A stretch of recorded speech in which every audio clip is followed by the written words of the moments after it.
This is our luxurious studio First Star Logistics. This is In the Trenches with Dave Lapham, brought to you by First Star Logistics. Final thoughts on a heck of a football game. Cincinnati 27, Minnesota 24 in overtime. The teams played hard. That's my first takeaway. Mike Zimmer's teams always play hard. You have no choice but to play hard if you're competing against a Mike Zimmer football team. The turf temperature was 90 degrees or more. Some players played 85, 88 plays. That's a lot of snaps, particularly if you're a defensive back or a wide receiver and you threw the football almost 50 times like the Minnesota Vikings did, and you're running down the field on these go patterns and you're covering these go patterns, and man, that can wear you out. That can tire you out. Had a lot of players leave it all on the football field. There is no question about it. So that's my first take, is how both teams gave maximum ultimate effort in this football game. My second take, mistakes. The Bengals made very few. The Minnesota Vikings made a bunch, and I think it lost them the football game. Penalties, my gosh. I mean, the penalties were ridiculous. In the early going, they had 4 penalties in the first 5 minutes of the football game. False starts. I mean, the crowd noise was a factor. All the 56,000 that attended that football game, you take a bow. You know, you were a big factor in a close football game that was won by the Cincinnati Bengals at your field, at your stadium, because of your being in full throat vocally. I mean, that was big. But the Vikings, 13 penalties for well over 100 yards. I mean, Bill Parcells has a formula. If you give up 100 yards in penalties, take a touchdown away. 100 yards going the length of the football field that you give back, you got to score another touchdown on top of the scores that you have on the board to win the football game. So the Minnesota Vikings made mistake after mistake after mistake. And I think one of the big things in the penalty production for the Minnesota Vikings was the dominance of the Bengals defensive line. The Bengals defensive line got in the heads of the Minnesota Vikings. The interior linemen, DJ Reader forced 3 holding penalties. On the perimeter, Hendrickson forced 2 holding penalties with that upfield pressure.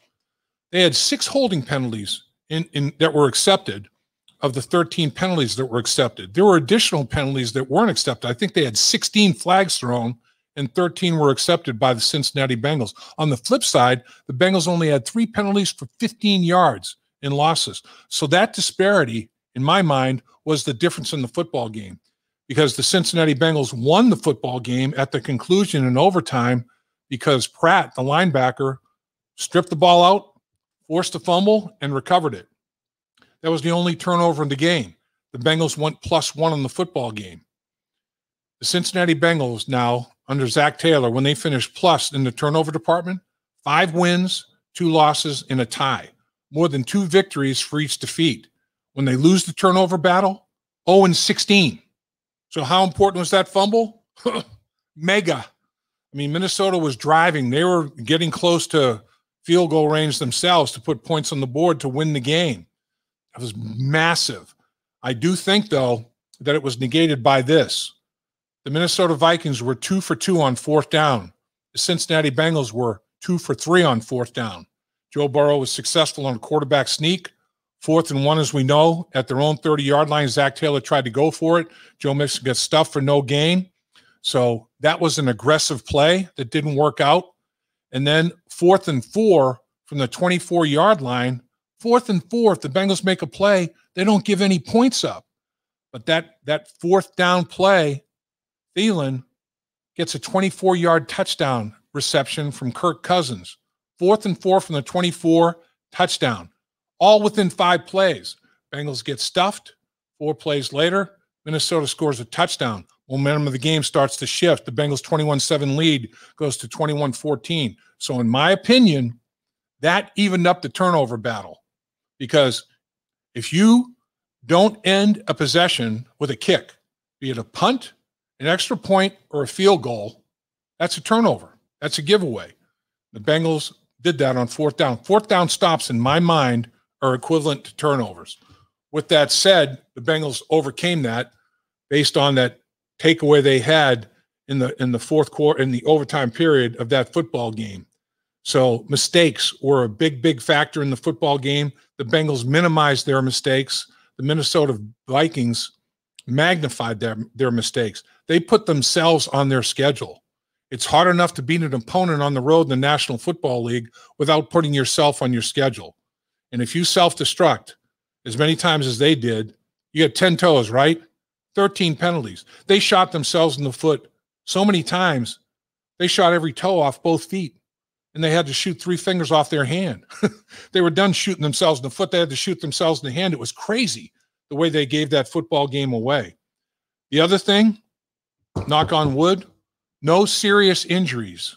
You know, T. Higgins cramped up. He had some issues. Joe Burrow twisted an ankle, but the word is that he's not going to miss any practice time this week, and he'll be ready to roll. So nothing significant. And when you go around the National Football League and see all these devastating injuries that Baltimore and other franchises are having, and it's always a hit at one position. With Baltimore, it's the running backs. You know, it's the Bengals avoided injury of any consequence, significance in their home opener. That's big. You know, that's a plus as well. So that's 3 takeaways. You know, it's things, other things that come to mind. The game Joe Mixon had. Joe Mixon rushed for over 120 yards. He leads the National Football League in rushing. He had 33 touches of the football, 29 rushes, and he had 4 receptions, over 150 yards of scrimmage yards. That puts him in the top 5 in the National Football League as well. Joe Mixon was a force. He was a factor all day long for the Cincinnati Bengals, particularly in the second half of that football game. Rushed for almost 90 yards in the second half alone. And watch out for the triplets. Remember when the Dallas Cowboys were so good? Troy Aikman, Emmitt Smith, Michael Irvin, the triplets. Well, how about the J triplets? What do you think? What do you think? Chase, Mixon, Burrow, the 3 Js. Pretty good. Joe Burrow threw for over 260 yards, 20 for 27, 2 touchdown passes. Chase, 5 catches, 101 yards, including a 50-yard touchdown reception from Joe Burrow. Then we already talked about Joe Mixon's numbers. You have a 100-yard receiver, 100-yard rusher, and a quarterback that put up a significant quarterback rating. That's all good. Again, in my mind, the triplets offensively with a storyline, defensively, that defensive line putting on the pressure. Ogunjobi was fierce inside. DJ Reader did a heck of a job. How about B.J. Hill? The Billy Price trade officially worked out for the Cincinnati Bengals. B.J. Hill had 2 sacks. He had 2 of the 3 sacks on the day in the trade from the New York Giants for Billy Price. Not a bad return on that trade very early in the season. But that defensive line, Ogunjobi was inverting the line of scrimmage with the penetration. It starts right there. I thought they played outstanding football. I think the linebackers played pretty good football. But the defensive line, all those penalties, holding penalties, plus the tackles, each tackle get called for lining up too far off the line of scrimmage. When you do that, it's not a legal formation. You have to have 7 guys at the line of scrimmage. If you only have 3 of your 5 offensive linemen at the line of scrimmage, that's a penalty. And it was called twice, once on each offensive tackle. Why were they doing that? Because Hubbard, Henderson are coming. How do you stop them? You want to try to widen the edge. So you try to cheat. You try to set off the ball a little bit as far as you can to make it a wider corner for them. No can do. You're not allowed to line up like a slot receiver off the line of scrimmage. You can't do that. And they get called for it, each one of them.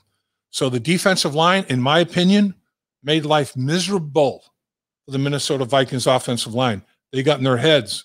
They dominated things up front for the most part. Very encouraging. The Cincinnati Bengals had an all-time franchise low of 17 sacks last year. Just barely over 1 a game. They had 3 sacks in this opener. A sign of good things to come. Now they travel to Chicago. Another NFC North opponent who got spanked by the LA Rams. Home opener for the Chicago Bears. They got spanked on the road by the Rams. Going to have to play even at a higher level than they did against the Vikings. The problem the Vikings had with the crowd noise, with the false starts early in the game, that's what the Bengals are facing when they go up to Chicago. Remember, last year, teams didn't play in front of crowds.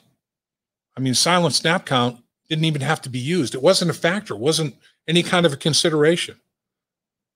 May have to use a silent snap count up there in Chicago. It's going to be a different dynamic on the road against the Bears than it was here at home against the Minnesota Vikings. See if the Cincinnati Bengals are up to the task.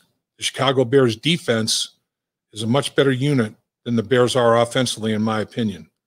So will the Bengals defense be able to shut down Andy Dalton in that Chicago Bear offense, or will the Bengals offense step up and put up a lot of points on the board against that Chicago Bears defense? The Bears have the second leading rusher in the National Football League, Montgomery, Mount Healthy Proud, Iowa State college football player, second leading rusher in the National Football League to Joe Mixon. Who's going to be able to run the ball better? Who's going to be able to make life easier for their quarterback? So many questions. We'll be finding out answers on Sunday. Hi, Dave Lapham here. Have you heard about In the Trenches with Dave Lapham, presented by First Star Logistics? Catch new episodes from the world of sports and broadcasting. Search for In the Trenches with Dave Lapham on YouTube or wherever you get your podcasts.